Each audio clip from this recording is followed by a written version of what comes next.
Pemirsa Metro TV Lampung masih dalam Ekonomi Corner bersama Dekan Fakultas Ekonomi Bisnis Universitas UIN Lampung, UIN Raden Intan Lampung dengan Bapak Ruslan Abdul Ghafur.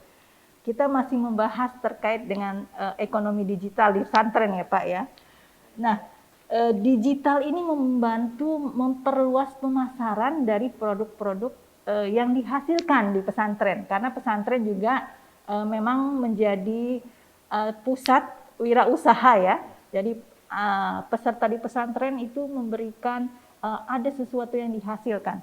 Nah, produk apa saja Pak yang telah dihasilkan di pondok pesantren khususnya yang ada di Lampung ya? Silakan Pak. Ada beberapa pesantren yang memang kita bina. Sekarang secara intensif itu ada 12 pesantren. 12 pesantren yang kita bina melalui koperasi sekunder Pondok Pesantren Lampung. 12 pesantren ini punya potensi yang berbeda-beda. Salah satu di antara pesantren itu misal Pondok Pesantren Wali Songo. Wali Songo kemarin kita melakukan pelatihan, di situ ada kandang komunal untuk kambing.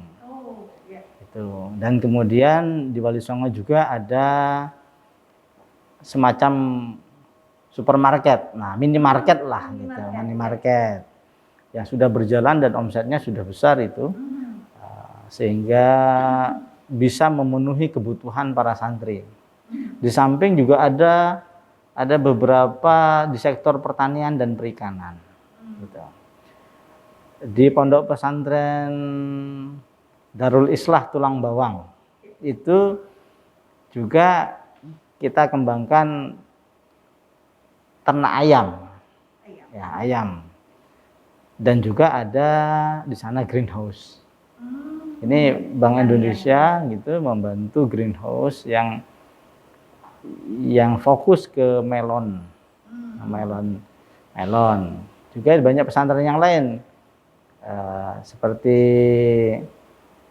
Matlul Anwar Cinta Mulia, Istiqomah Al Amin gitu. Lantas Pondok Pesantren Rodatus Sholihin Purwosari, itu ada kolam yang begitu luas di Purwosari, yang kemarin kita juga melakukan pelatihan budidaya ikan, sekaligus di kolam tersebut kita tanami kangkung dan lain sebagainya. Dan itu sudah di 12 pesantren ini kita sudah berjalan, dan alhamdulillah potensi-potensi pesantren yang banyak itu menghasilkan. Ya. Kalau ditanya hasilnya apa, saya ambil contoh pesantren yang lain. Pesantren Usuluddin itu ada sabun, ada roti, dan banyak kebutuhan pesantren yang bisa diproduk. Di samping pakaian yang kita bahas tadi, ya, konveksi itu seragam para santri sendiri. Ya.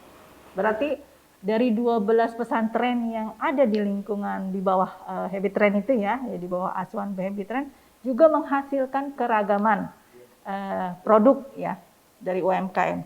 Nah, dari hasil yang ada, baik itu dari peternakan, kemudian perikanan, bahkan hasil industri ya seperti sabun dan juga fashion ya, busana atau seragam tadi.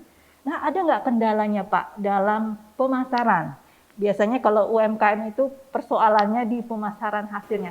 Bagaimana dengan yang ada di pesantren Pak? Karena pesantren-pesantren ini di Habit Train, lantas kemudian kita bentuk koperasi sekunder, yang masing-masing 12 pesantren itu harus punya koperasi primer. Jadi anggota koperasi sekunder itu ada 12 koperasi primer di masing-masing pondok pesantren. Sehingga hasil produk pondok pesantren akan dipasarkan melalui koperasi sekunder, melalui koperasi primer pondok pesantren pada masing-masing pondok pesantren. Kita buat jejaring bisnis antar pesantren. Jadi jika pesantren yang satu menghasilkan satu produk, maka di saat itu juga ada pesantren yang membutuhkan produk tersebut, melalui koperasi sekunder, produk di satu pesantren akan kita salurkan ke pesantren yang lain. Jadi iklim ekonominya bergerak internal pesantren yang ada di Koperasi Sekunder dan Perhimpunan Bisnis Pesantren. Jadi saling substitusi ya Pak Ya, saling antara pesantren, hasil yang dihasilkan dari pondok pesantren ya. Iya betul. Nah, oke, kalau dari ini ya, saling substitusi antara pondok pesantren sudah berjalan, bagaimana untuk bersaing dengan produk di luar, Pak? Ya. Baik, untuk produk luar ini memang tantangannya cukup besar. Misalkan kita harus punya izin berstandar, ada BP POM, ada standar halal, ada SNI, dan lain-lain. Misalkan AMDK, ada salah satu pesantren, misal pesantren Al-Hikmah Wai Halim dan pesantren Rodotus Solihin Lampung Barat, itu kita dengan AMDK. AMDK itu air dalam kemasan. Nah, itu syaratnya panjang itu. Ada halalnya, ada POM-nya, ada SNI-nya. Nah, kendala sekarang memang mengurus yang demikian untuk UMKM yang masih belajar, apalagi di level pesantren, itu agak sulit. Walaupun kita tetap dampingi agar bisa dilakukan, terutama BI sangat mensupport kita untuk sampai ke jenjang itu bisa keluar. Sementara ini kita baru bagaimana memasok rantai bisnis yang ada internal kita, internal pondok pesantren dan antar pondok pesantren. Setelah ini selesai, saya kira kemungkinan besar untuk kita mampu bersaing di pasar luar. Dengan air minum kemasan, dengan fashion, dengan makanan, karena salah satu pondok juga ada yang menghasilkan roti.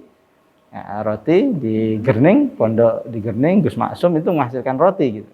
Jadi kita bisa juga bersaing, ya mudah-mudahan ke depan bisa apa ya, bisa unggul dalam persaingan unggul, itu. Ya. Karena bagaimanapun produk santri itu banyak yang mengatakan berkah kan, berkah, gitu. Ya, ada berkahnya. Cari berkahnya dari hasil dari para santri di pondok pesantren. Ya, itu tadi kendala tetap ada, pemirsa, untuk bersaing di pasaran luar, tapi terus diupayakan agar tantangan tersebut bisa dilalui dan bisa bersaing di pasar luas. Baiklah pemirsa Metro TV, dan kemana-mana, masih bersama Dialog Ekonomi Corner.